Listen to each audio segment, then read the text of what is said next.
Hi, we are Hypergrips. Our group consists of myself, Robbie Shoemaker, Alexander Ndeo, Kiki Tanking, Ethan Smith, and Brandon Tome.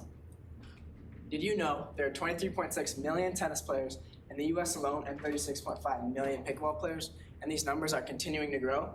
These athletes all share a common ritual, replacing their grip once or even twice a week to keep their performance sharp.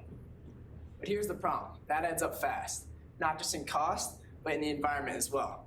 With athletes replacing their grip once or even twice a week with $4 per grip, that adds up to nearly $200 athletes spending just on replacing their grip.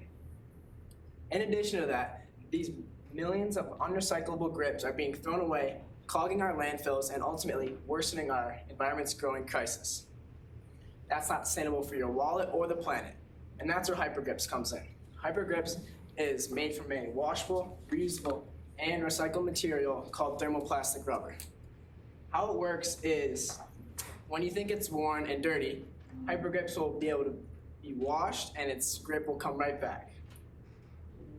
Our grip is made from a thermoplastic rubber, which has a special textured surface on the top, so when it feels worn, you can rinse it with water and its grip will be good as new. And finally, we are currently working on making new sizes for our grips so it can fit any standardized pickleball and tennis racket. So we fall into the racket sports equipment market. This market includes sports such as tennis and pickleball, as well as badminton, squash, other things like that. It includes like any protective gear or like racket equipment such as grips, and we found our TAM to be $473 million. And from this, we found our SAM to be $60 million from just tennis and pickleball players in the US alone. And then we also found the percentage of people who earn over 100K a year, the percentage of people who play more than 3 times a week, and the percentage of people who shop online to get our market share of $8,000. So we found our indirect and direct competitors. Wilson is our indirect competitor. Their grips are good because they're cheap. You can buy in bulk, and they're a very well-known grip, so they're highly sponsored. However, their grips are not reusable, as it's a one-time use, so after that you just have to throw it away. It's also not recyclable, so that waste adds up a lot. And then Hestacor is our direct competitor, as it also uses a type of thermoplastic rubber. It's said to be easier to put on and last longer. However, customers have found that it often breaks when they try to So our target market is for people who play tennis and pickleball more than 3 times a week, money-conscious people, environmentally conscious people, as well as people in high school and college who play a lot of tennis on their tennis teams, who have to replace their grips a lot, and we want to market to the US. So let's talk about Hypergrips' finances. So first, our promotions, we're going to use Instagram paid ads along with our current Instagram page. We're also going to use TikTok, as this is mainly used by the younger generation, and that is our target demographic. And we're going to use Facebook as well. We're going to join specific tennis groups. This will allow us to streamline our process of advertising. We're also going to go to different tennis and pickleball tournaments. We've been to 3 in the past at College of DuPage, Northwestern, and South Barrington Club, and we've collected around 20 emails from the different tennis players that are there. Going to these tournaments allows us to meet tennis and pickleball players that are already enthusiasts, and allows them to feel and see our product in person. So for our first channel, we're going to use our website. This allows us to make 100% of the revenue and promote directly from our website. Next, we're going to sell indirectly to country clubs. This allows us to grow our local branding and go to different country clubs so they can sell to their users. And then finally, later down the line, we're going to use Amazon. This allows us to sell to Amazon at a reduced rate, and this allows our product to become more nationwide. So for our cost of goods, it's 3.50 cents, and this breaks down to around $1 in thermoplastic rubber in the material and $2.50 in packaging. And then our price for our products is at $20. So this allows us to have a good gross profit margin when we're selling on our website, And then when we're selling at an indirect channel, when we sell at a reduced rate to different country clubs and Amazon, we still have a good gross profit margin to reinvest into our business. So in year one, we predict we're gonna do 400 units sold and $7,900 in revenue. This is gonna come from selling on our website and in our local country clubs, and then our advertising is going to allow us to get those numbers. And then in year 5, we predict we're gonna sell 4,750 units and $95,000 in revenue. And this is gonna come from selling on Amazon and expanding our customer base nationwide, as well as continuing to reamp our advertising every year and invest money into that and growing our customer base. So for our MVP, we wanted to test the price of our product, which is set at $20. And we did this through creating a prototype by 3D printing the thermoplastic rubber, as you can see in the grips you have. And we also created a landing page to collect emails. So our key metrics are emails, and we collected 160 of these. We collected 15 survey responses from people who tested out our product, and we also collected 1 pre-sale. So from these, we got great feedback, great quantitative feedback. Most people enjoyed our product, like the texture and the feel of it, and were interested in purchasing in the future. They also got great qualitative feedback saying wash the grip worked well, it was easy application, and the texture was really helpful. And this allowed us to confirm our price set at $20 in our business model because the people who did test our product enjoyed it very much, and most of them said they were interested in purchasing, as well as all the emails we collected from people who did not yet test our product, but many people were interested in our business and in our company. We also started off with a budget of $450, and we spent about $200 building these thermoplastic rubber grips and creating our website, and that leaves us with about $250 left. So for our capital ask, we are asking you guys for $8,000. And of this $8,000, to break it down, our cumulative loss would be $127, and then our startup costs would be roughly $7,000, which is our legal costs, like our business insurance and also a patent for our product. And then we also need $2,000 for our development costs, which would be our 3D printer, because we want to buy our own 3D printer so we could print these out ourselves instead of having to go to places like here in the library for the 3D printer, as well as the Barrington Public Library, because they wouldn't let us print out as many as we can. Eventually, we're going to have to start paying them to print these out. And then for marketing costs, $1,400 to our social media platforms like TikTok and Instagram. And then finally, an LLC lawyer. And also, we have a $906 liquidity cushion. So if you guys were to give us $8,000, which we're asking, you would get 22% of our company in ownership. And our exit strategy would be us selling our company Hypergrips to a strategic buyer like Wilson themselves for an IRR of 40% and a money multiple of 5x. Remember, Hypergrips, redefining grips for performance, sustainability, and savings. Invest with us.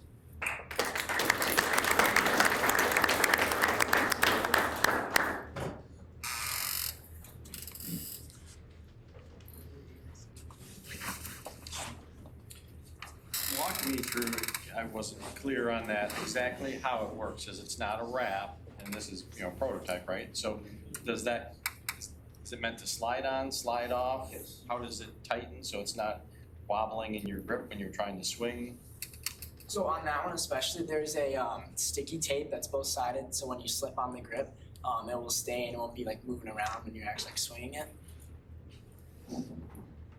Is it a compression kind of thing? Is it Yeah, a smaller? yeah. Okay. And that's so a grip is $20 and the other typical wrap is $4 Yeah. on average, so it's 5 turns of that.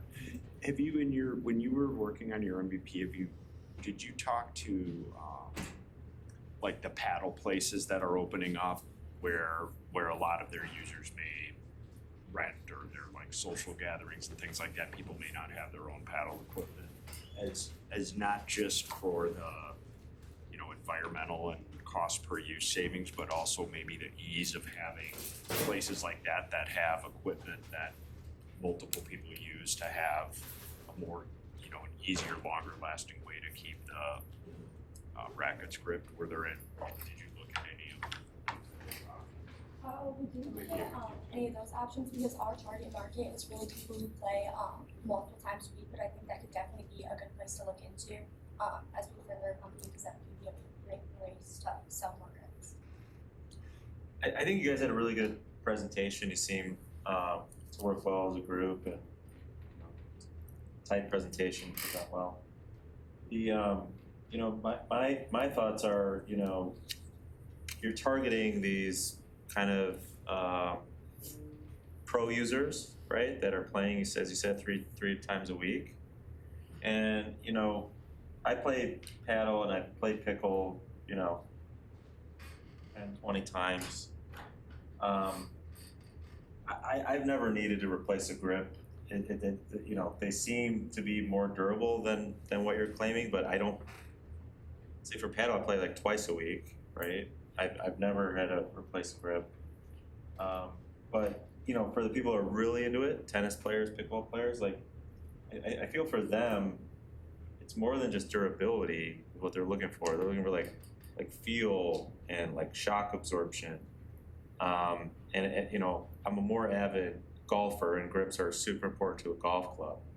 And I know that there's different tastes. For some people want like a soft, like thicker leather grip with more, absorbs more of the impact. Others want more tacky, kind of, so it doesn't slip. It's in this grip, I don't know. Are they wearing a glove or not? Maybe this will appeal to some of them, but I just don't know if durability is going to be the leading motivator to get somebody to move, right? How big of a problem do these racket sports players view grips? Is this like they think, God, I wish somebody would just come up with a different solution. My last thought is, that this is better looking than this. I don't know what was this the purpose of this? Just like different size rackets and stuff like that. Different sizes, so would have some like hexagonal shape, but it would still be ribbed like that. Yeah, so I feel like you have to, 3D printing is your plans for your final product. It sounds like you want to invest in a 3D printer so you can make these. Feel that if people can tell it's 3D printed, it's going to really devalue the product, and the $20 price point that you're asking for is just not going to happen. So, I don't know, this thermoplastic rubber kind of sound, it doesn't feel like that though, did you, it's hard to say. Are there different materials that Yeah, you've are tested, applicable to yeah. the 3D printer that may have different levels of compression or softness or? So for the 3D printer we're talking about, it's Digilab, and so we ordered that material directly from their website, and that's a TPU. So the other ones are more of like a thicker or more like stiff plastic. Okay. That's like the most like That's soft. probably the softest Yeah, you that- can run through. Because a we 3D didn't printer. want to go for the next one up. That was gonna be a little like stiffer, because we thought that was gonna be, when you're playing sports, that's not what you're really looking for.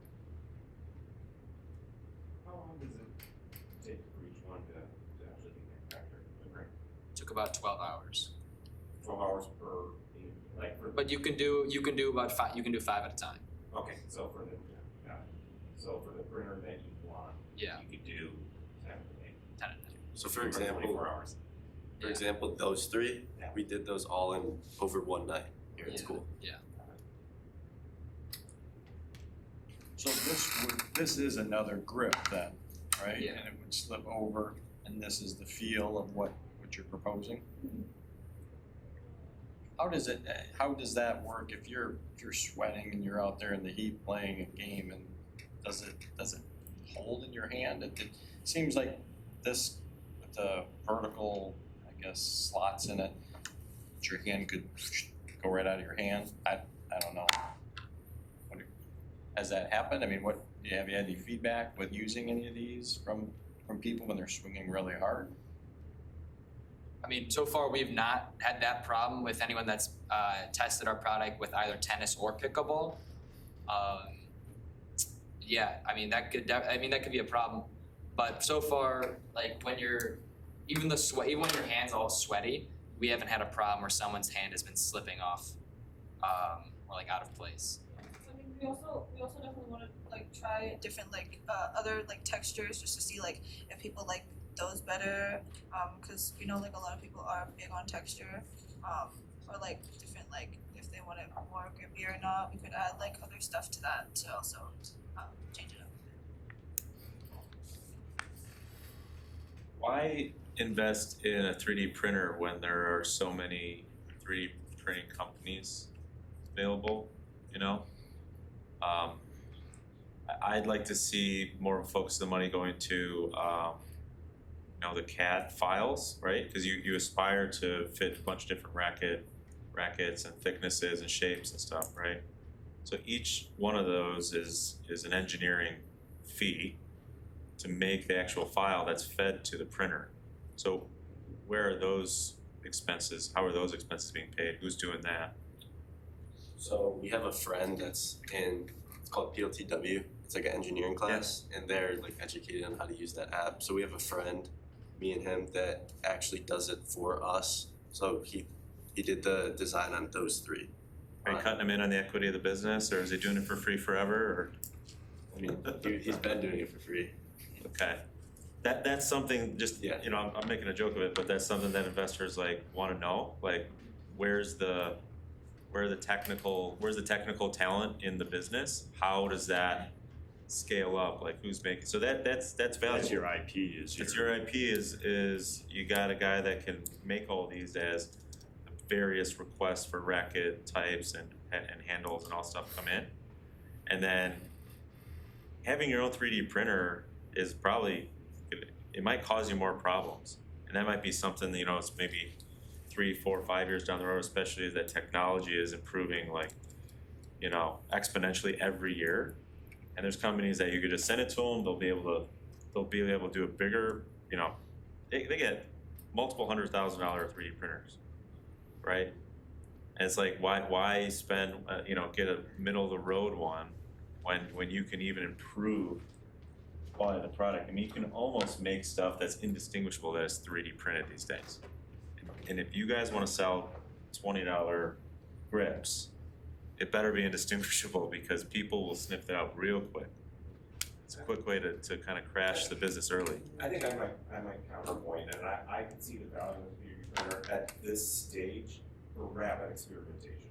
Like if you are actually like, hey, this weekend let's you know, let's get together and do some stuff and all that kind of stuff, and to rapidly do that, that's good. But to your point, at scale, you need to be able to figure out how to do that. So I can see the value at this point, but definitely the scale beyond. Then you're gonna need to save some money for inventory when you place your orders though Yeah. too, so it's a Okay. lot about the cash balance and stuff. Nice job. Are you guys, was this just a class or are you in it to win it? I'd say. We're Yes. All five, or Those three. those three? Yes. Okay. All right, great, thank you. Thank you.